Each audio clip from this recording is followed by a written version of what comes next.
ہمارے دو دشمن ہیں جو ہمیں جادہ مستقیم سے ہٹانے کے لیے دن رات کوشاں ہیں، ایک نفس اور دوسرا شیطان۔ نفس اور شیطان دونوں دشمن ہمیں راہ حق سے ہٹانے کے لیے دن رات جد و جہد میں ہیں اور ہمارے خلاف مساعی جد و جہد اور محنت کر رہے ہیں۔ ان میں جو نفس ہے وہ بڑا دشمن ہے یا شیطان بڑا دشمن ہے؟ عمومی طور پہ تو یہ کہا جاتا ہے کہ شیطان نے ہمیں ورغلا دیا، لیکن شیطان جب خود ورغلایا گیا، شیطان جب شیطان بنا تو اس وقت کوئی دوسرا شیطان تو نہیں تھا جس نے شیطان کو ورغلایا، وہ نفس تھا جو شیطان کو بھی شیطان بنا۔ نفس نے اندر سے سر اٹھا کے کہا تھا نا، انا خیر منہ، میں بہتر ہوں، اور باقاعدہ دلیل کھڑی کر لی اس کے نفس نے، خلقتنی من نار وخلقتہ من طین، مجھے تو نے آگ سے پیدا کیا ہے، اسے تو نے مٹی سے پیدا کیا۔ مٹی افضل نہیں ہوتی، مفضول ہوتی ہے، اور آگ اٹھتی ہے اوپر کو جاتی ہے، یہ افضل ہے، لہٰذا افضل مفضول کو سجدہ کیسے کرے؟ میں سجدہ نہیں کروں گا۔ باقاعدہ اس کے نفس نے ایک دلیل تراشی۔ اللہ اگر چاہتا اس کی دلیل کے بخی و دھیڑ کے رکھ دیتا، لیکن اللہ تعالیٰ نے اس کی دلیل کا جواب دینے کی بجائے کہا جا میرے دربار سے نکل جا۔ اس نے کہا مالک مجھے مہلت دے دے، کہا جا قیامت تک تجھے مہلت۔ اللہ اکبر۔ تو اب شیطان کو شیطان بنانے والا نفس ہے جس نے اندر سے کھڑے ہو کے کہا انا خیر منہ، میں بہتر ہوں۔ اس میں نے شیطان کا بیڑا غرق کر، انانیت اسے کہتے ہیں، انا خیر منہ، اس سے انانیت ہے، میں بہتر ہوں۔ ایک بزرگ تھے، انہوں نے ساری زندگی اپنی زبان پہ لفظ میں نہیں آنے دیا۔ وہ فرماتے تھے یہ وہ لفظ ہے جس نے شیطان کا بیڑا غرق۔ تو وہ اس مفہوم کو ادا بھی کرنا چاہتے تو بالفاظ دیگر کر۔ کسی نے سنا کہ فلاں شخص ہے، اس کی زبان پہ کبھی میں کا لفظ نہیں آیا، تو اس نے کہا لو اس کی زبان پہ یہ لفظ کیوں نہیں آیا، میں جاتا ہوں اور ان کی زبان پہ یہ لفظ آئے ہی آئے۔ ہر شخص کی اپنی ترجیحات ہوتی ہے، ایک مہم پہ نکلا کہ ان کی زبان پہ لفظ میں لے کر آنا۔ گیا، حضرت بیٹھے تھے، حضرت ایک مسئلہ پوچھنے آیا ہوں۔ بیٹا پوچھئے۔ کہا شیطان کو کس چیز نے برباد کیا تھا؟ حضرت اب تو بولیں گے نا کہ میں نے اس کا بیڑا غرق کیا تھا، تو کہوں گا جیسے بھی زبان پہ لفظ تو آئی گیا، اور شیخ بھی بڑے سمجھدار تھے، سمجھ گئے اس کی نیت کے کھوٹ کو کہ یہ کیوں آیا ہے اور یہ مسئلہ کیوں پوچھ رہا۔ ہر مسئلہ تفہیم کے لیے نہیں پوچھا جاتا، اس کے مقاصد اور بھی ہوتے ہیں، اور اہل اللہ کو اللہ نے وہ بصیرت دی ہوتی ہے جو سائل کے انداز سے سمجھتے ہیں کہ اس کے مقاصد۔ تو کہا حضرت پوچھنے آیا ہوں کہ شیطان کو کس چیز نے برباد کیا؟ حضرت فرمانے لگے نماز کا ٹائم ہو گیا، ابھی جماعت کھڑی ہونے والی ہے، نماز کے بعد اس پہ بات کر۔ خیر نماز ہوئی، سلام پھرا تو حضرت خود فرمانے لگے کسی نے پوچھا تھا کہ شیطان کو کس چیز نے برباد کیا، جواب دینا چاہ رہا ہوں، کس نے پوچھا تھا؟ جھٹ کھڑا ہو گیا میں نے۔ کہا بس اسی نے اس کا بیڑا غرق کر دیا۔ تو انانیت میں جو ہے یہ شیطان کو شیطان بنانے والی، نفس جس نے اندر سے سر اٹھایا اور کہا انا خیر منہ، میں بہتر ہوں، تو یہ شیطان کو شیطان بنانے والا نفس ہے۔ تو نفس شیطان سے بھی بڑا دشمن۔ اب ہمارے ساتھ دو بڑے دشمن لگے ہوئے، ایک شیطان اور دوسرا نفس، اور دونوں ہمارے باطن کو اجاڑنے کے لیے، ہمارے من کو بے چراغ کرنے کے لیے، ہمارے اندر کی روشنیاں بجھانے کے لیے دن رات کوشاں۔ ایک تنہا ناتواں اکیلی جاں، دو دشمنوں کے نرغے میں، اور دونوں دشمن بڑے تگڑے اور بہت طاقتور، اور ہر وقت ہمارے اوپر حملہ آور۔ الشیطان جاسم علی قلب ابن آدم فاذا ذکر اللہ خنس واذا غفل وسوس۔ حضرت نبی رحمت صلی اللہ علیہ وآلہ وسلم نے ارشاد فرمایا شیطان اولاد آدم کے دل پہ قبضہ جماتا ہے، اور جب بندہ غافل ہوتا ہے تو یہ وسوسے ڈالتا ہے، اور جب بندہ اللہ کا ذکر کرتا ہے تو یہ بھاگ جاتا ہے۔ تو شیطان وسوسہ اندازی کرتا ہے، باطن کو اجاڑتا ہے، من کو لوٹتا ہے۔ نفس اور شیطان دو بڑے دشمن تھے جو ہمیں جادہ مستقیم سے بہکانے کے لیے دن رات کوشاں تھے۔ اب اللہ کا کرم دیکھیے، اذا دخل رمضان سلسلۃ الشیاطین، جب ماہ سیام جلوہ فراز ہوتا ہے تو شیاطین جکڑ دیے جاتے ہیں۔ جو ہی ماہ سیام شروع ہوتا ہے، چاند طلوع ہوتا ہے تو شیاطین جکڑ دیے جاتے ہیں، پورا مہینہ وہ آزاد نہیں رہتے، جکڑ دیے جاتے۔ سلسلۃ الشیاطین، یہ جو مسجدوں کے دروازے کھل گئے، جہاں 1.5 صف ہوتی تھی وہاں 5 صف تراویحوں میں ہیں، تو یہ شیطان کے بند جانے کی وجہ سے۔ لیکن مہنگائی کا طوفان ہے، بد نگاہی ہے، بد تہذیبی ہے، جھوٹ ہے، دیگر امور بد بھی جاری ہیں، یہ نفس کے موجود ہونے کی، نیکی کا ماحول پیدا ہوا یہ شیطان کے بند جانے کی وجہ، لیکن ہماری برائیاں بدستور موجود ہیں یہ نفس کے موجود ہونے کی وجہ سے۔ اب ہمارے لیے آسانی یہ ہو گئی کہ دو دشمن تھے جن کا ہمارے سے مقابلہ تھا، ایک نفس اور دوسرا شیطان۔ ہمارے لیے یہ سہولت ہو گئی کہ ہمارا ایک دشمن باندھ دیا گیا، اب دشمن ایک ہے جس سے ہم نے ماہ سیام میں اور وہ دشمن کون سا ہے؟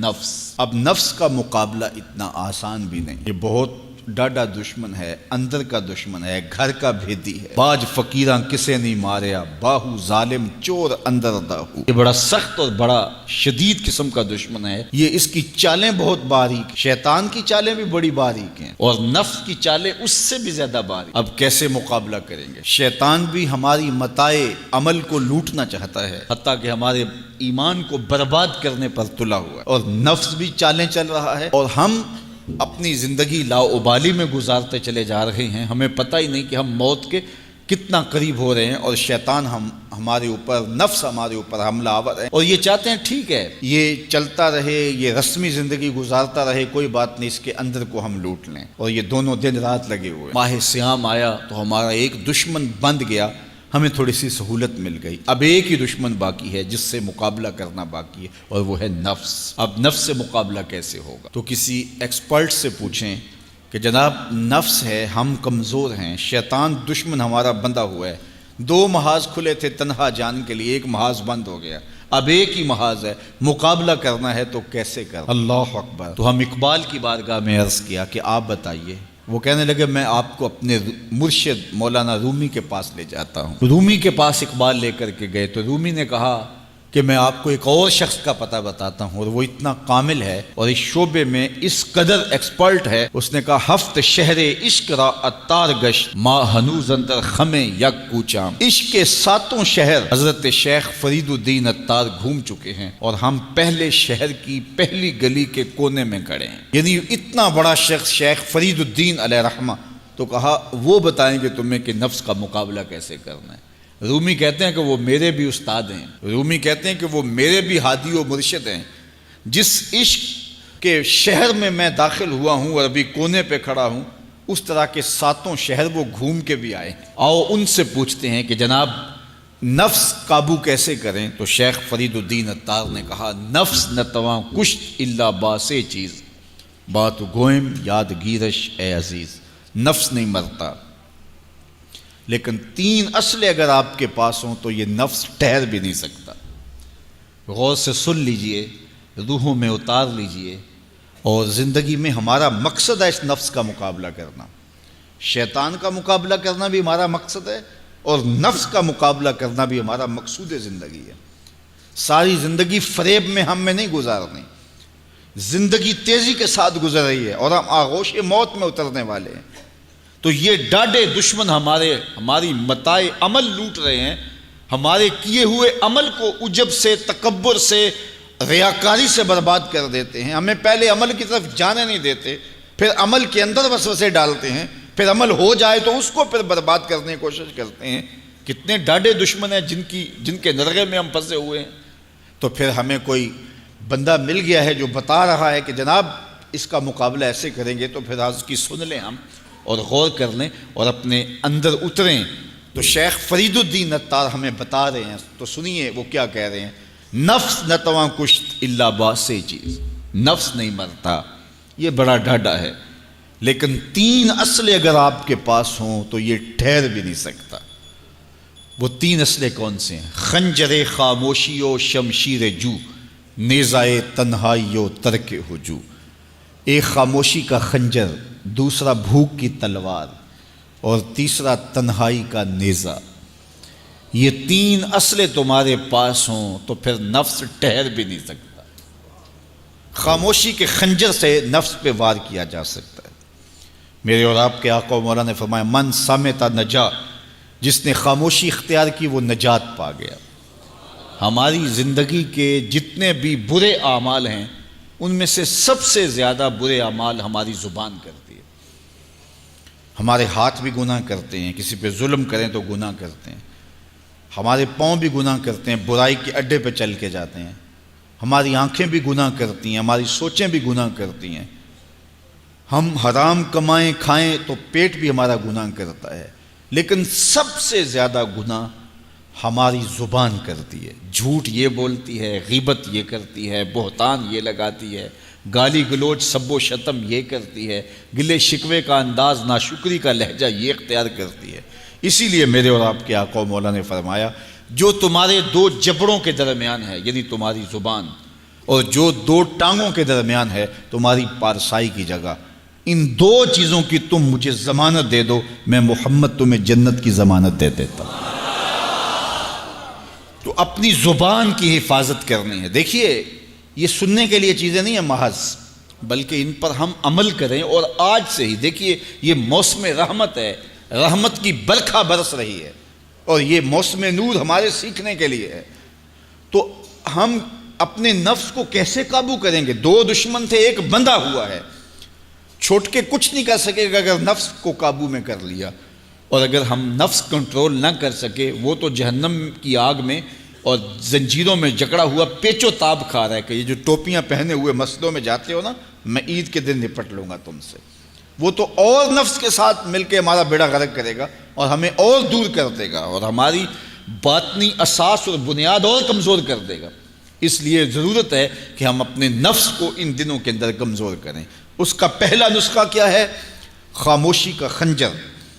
آپ جب خاموشی اختیار کریں گے، زبان کو صرف ضرورت کے لیے استعمال کریں گے، تو پھر نتیجہ کیا ہوگا کہ آپ کے گناہ بہت کم ہوں گے، جھوٹ کم ہوگا، غیبت نہیں ہوگی، بہتان تراشی نہیں ہوگی، دیگر اعمال جو زبان کے ذریعے سے صادر ہوتے ہیں، اور ہم گناہوں میں اضافہ کرتے چلے جاتے ہیں۔ تو زبان کو اگر کنٹرول میں کر لیں گے، اللہ اکبر، حضور علیہ الصلوۃ والسلام نے زبان کے کنٹرول کرنے کی تلقین کی، اور یہ بغیر ہڈی کے گوشت ہے، اس کو سنبھال لیا جائے، 32 دانتوں میں جکڑ کے رکھی گئی زبان ہے، لیکن یہ پھر بھی قابو میں نہیں رہتی۔ اس کو کنٹرول میں کر لو، اس کو قابو میں کر لو۔ ایک روایت میں آتا ہے جب صبح ہوتی ہے تو سارے اعضائے بدنیاں زبان کے آگے ہاتھ جوڑتے ہیں کہ بی بی تو نہ کچھ کرنا، تیری وجہ سے ہم سزائیں کاٹیں گے اور اذیتیں پائیں گے۔ تو زبان کو قابو میں کرنا، اور اس کا علاج کیا ہے؟ خاموشی۔ من صمت نجا، جو خاموش ہوا وہ نجات پا گیا۔ خنجر خاموشی، خاموشی کا خنجر ہو تو نفس کے لیے بہت بڑا وار ہے۔ دوسری بات، شمشیر جو، بھوک کی تلوار۔ بھوک کے ذریعے نفس کشی ہوتی ہے۔ نفس کا مقابلہ بھوک سے ہم کر سکتے ہیں، چونکہ جب بھوک ہوگی تو اس وقت بہت ساری خواہشات جو ہیں وہ دم توڑ جائیں گے۔ اللہ کے محبوب علیہ السلام کا ایک فرمان سنیے، بالخصوص نوجوانوں کے نام۔ یا معاشر الشباب من استطاع منکم الباء فلیتزوج فإنہ اغض للبصر واحسن للفرج فمن لم یستطع فعلیہ بالصوم فإنہ لہ وجاء۔ فرمایا اے جوانوں کے گروہ، تم میں سے جو نکاح کرنے کی طاقت رکھتا ہے وہ دیر نہ کرے، جلدی نکاح کر لے۔ کیوں کہ نگاہ اور پارسائی کی جگہ کا محافظ ہے، تمہاری نظر کو بھی محفوظ کرے گا اور تمہاری پارسائی، تمہاری عصمت کے جوہر کو بھی محفوظ کرے گا۔ تو اگر کسی کے پاس استطاعت ہے تو وہ نکاح کرنے میں دیر نہ کرے۔ فَإِن لَمْ يَسْتَطِعْ، اور اگر کوئی طاقت نہیں رکھتا، اس کے حالات ایسے نہیں ہیں کہ وہ نکاح کر پائے، فَعَلَيْهِ بِالصَّوْمِ، تو فرمایا وہ کثرت کے ساتھ روزے رکھے۔ فَإِنَّهُ لَهُ وِجَاءٌ، روزے اس کے لیے قاطع شہوات ہیں اور اس کی مشکلیں آسان کرنے والے ہیں۔ تو نوجوانوں کو اگر استطاعت نصیب ہو جائے تو وہ شرم نہ کریں، وہ نکاح کی طرف بڑھیں تاکہ ان کی عصمت کے جوہر کی حفاظت ہو سکے۔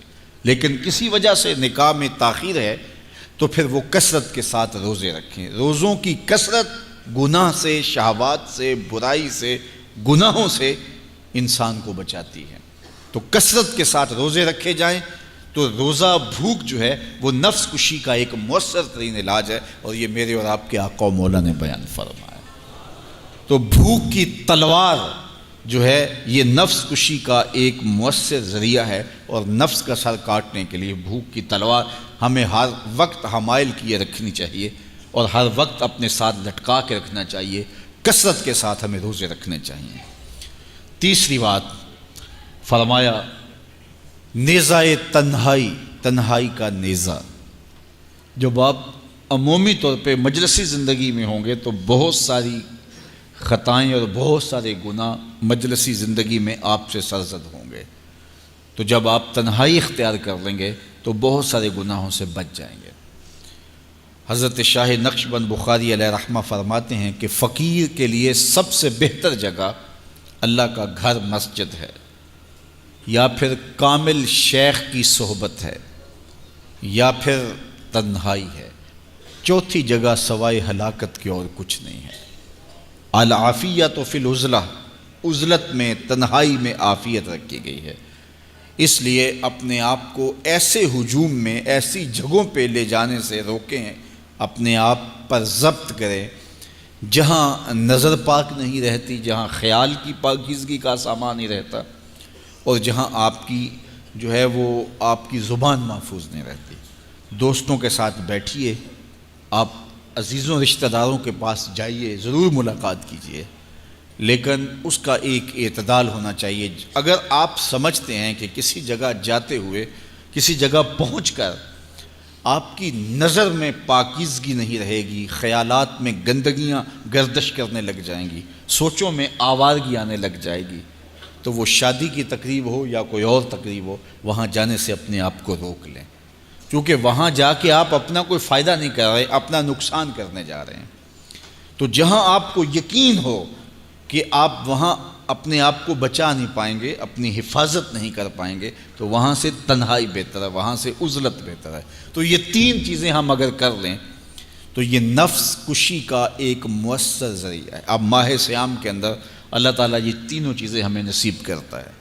ہم زیادہ بولتے نہیں ہیں، روزے سے ہوتے ہیں، بلکہ فرمایا اگر تم سے کوئی شخص بحثے، کوئی الجھے، کوئی لڑائی کرنا چاہے، بدتمیزی کرے، تو اس سے کہو انی صائم، میں روزہ رکھا ہوا ہے۔ اور اسی طرح بھوک تو میسر ہوتی ہی ہوتی ہے، اور تیسری بات کہ عزلت بھی میسر ہو جاتی ہے، اس میں آپ ذکر کے لیے، فکر کے لیے، روزے میں آپ تلاوت کلام مجید کے لیے تنہائی اختیار کرتے ہیں۔ تو گویا روزہ ایک ایسی تربیتی ورکشاپ ہے کہ جس کے ذریعے سے آپ کے نفس کی تہذیب ہو جاتی ہے۔ جب نفس قابو میں آ گیا، نفس کنٹرول میں آ گیا، نفس کو آپ نے کمزور کر لیا، تو شیطان چھٹ کے بھی کچھ نہیں کر سکے گا، کیونکہ شیطان ہمارے اوپر حملہ کرتا ہے نفس کے ذریعے سے۔ باہر کا دشمن ہے اور نفس اندر کا دشمن ہے۔ ہمارے دیہاتوں میں چوری ہو جائے نا تو بوڑھے بزرگ مل کے بیٹھ جاتے ہیں کہ بتاؤ چوری کیسے ہوئی، تو ایک نقطے پہ سارے متفق ہوتے ہیں، اور وہ نقطہ یہ ہوتا ہے کہ کوئی اندر کا بھیدی ضرور ہے۔ جب تک کوئی اندر کا بندہ نہیں تو باہر سے کوئی آ کے از خود چوری نہیں کر سکتا، تو کوئی اندر کا بندہ ضرور موجود ہے۔ نفس اندر کا بھیدی ہے اور شیطان باہر سے آ کر حملہ آور ہونے والا ہے۔ اس لیے شیطان کو اندر آنے کا موقع نفس دیتا ہے۔ نفس کو ہی کمزور کر لیجئے، وہ آپ کا ساتھی بن جائے، نفس امارہ، نفس مطمئنہ بن جائے، اور وہ نفس جو برائی کا حکم دیتا ہے وہ نفس امارہ کہلاتا ہے، اور جب وہ کثرت ذکر سے، عبادت سے نفس مطمئنہ بن جاتا ہے تو پھر وہ شیطان کے لیے رکاوٹ کا ذریعہ بن جاتا ہے، اور آپ کی زندگی محفوظ ہو جاتی ہے۔ اور یہ ہمارا کام ہے، یہ ہمارے کرنے کا وظیفہ ہے۔ دیکھیے حضرت انسان کو اللہ نے اختیار دیا، زندگی دی، فہم دیا، ادراک دیا، گناہ کی قوتیں اور نیکی قوتیں ساری اس کے ساتھ لگی ہوئی ہیں۔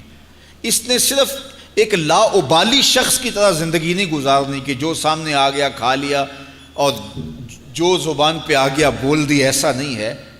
یہ تو انسان ہے، اس کو تو اپنی زندگی کی راہیں خود متعین کرنی ہے کہ میری دنیا آخرت کے لیے نفع بخش کیا چیز ہے اور نقصان دہ کیا چیز ہے۔ انا ہدیناہ السبیل اما شاکرا و اما کفورا، کہ ہم نے اس کو دونوں راہیں دکھا دی، وہدیناہ النجدین، اس کو پتہ ہے یہ اچھائی ہے، یہ برائی ہے، اس نے اس سے اجالنا ہے اپنے اندر کو اور اپنے باطن کو سنوارنا ہے۔ تو ماہ صیام ہمارے لیے موسم رحمت اور موسم نور ہے، جو ہمارے اندر کی روشنی کا سبب اور ذریعہ ہے۔ تو آئیے یہ موسم اللہ نے ہمیں نصیب کیا، قرآن مجید کی کثرت سے تلاوت کریں، نفس کمزور ہوگا، تنہائی اختیار کریں، نفس کمزور ہوگا، اپنی زبان پہ قابو کر لیں، نفس کمزور ہوگا، بھوک تو ہم روزے کی وجہ سے کاٹتے ہی کاٹتے، نفس کمزور ہوگا۔ اب شیطان چھٹ کر بھی عید کے دن ہمارا کچھ بگاڑ نہیں سکے گا اگر ہم نے اپنے نفس پہ قابو پا لیا، اور اگر نفس پہ قابو نہ پا سکے تو شیطان تو پھر پیچ و تاب کھا رہا ہے، اور وہ ہمارے اوپر پھر اور زور و شور کے ساتھ حملہ ہوگا اور ہماری متاع عمل کو لوٹ لے گا۔ تو پھر کیا فائدہ ہوا کہ سارے مہینے کی محنت کی، عید کے دن، عید سے 4-5 دن بعد ہم نے لٹا دی، تو فائدہ کیا ہوا؟ اللہ نے اس عورت کی مثال بیان کی ہے قرآن میں جس کا توازن ذہنی ٹھیک نہیں تھا، اور وہ سارا دن سوت کاٹتی رہتی تھی اور شام کو اپنے ہاتھوں سے توڑ دیتی تھی۔ تو کہا کہیں ایسا نہ کرنا کہ تم بھی اس عورت کی طرح ہو جاؤ کہ اپنے ہاتھ سے کاتا ہوا سوت اپنے ہاتھوں سے ہی توڑ دو۔ پورا مہینہ بھوک کاٹی، پیاس کاٹی، تکلیفیں گوارا کیں، اور شام کو جو ہے وہ اپنے ہاتھ سے ہی وہ سوت کاٹنے والی خاتون سوت توڑ دیتی ہے۔ تو کہیں ہم بھی ایسے نہ ہو جائیں کہ مہینے کی محنت ہر سال عید یا عید کے چند دن بعد برباد کر لیں، پھر اگلے سال مہینے کی محنت کریں، پھر عید کو برباد کر دیں، تو کیا فائدہ ہوا؟ تو ہم نے جو نعمت سمیٹی ہے، جو چیز دی ہے، جو چیز حاصل کیا، اس کو جذب کر لیں روح کے اندر، اس کو اپنے من کے اندر اتار لیں۔ اہل ایمان کو ایک دعا تلقین کی گئی ہے، وہ کیا دعا کرتے ہیں؟ ربنا لا تزغ قلوبنا بعد اذ ہدیتنا، اے اللہ ہدایت کے بعد ہمارے دل کو پھر دوبارہ ٹیڑھا نہ کر دینا۔ اگر ہدایت دی ہے تو وہ نصیب ہی رہے، وہ من میں جذب ہو جائے، وہ روح میں اتر جائے۔ تو میں اور آپ اپنی زندگی کو اللہ اور اس کے رسول کے نام پہ لگایا ہے، تو پھر اپنی ساری زندگی کو اللہ اور اس کے رسول کے نام پہ لگا دیں۔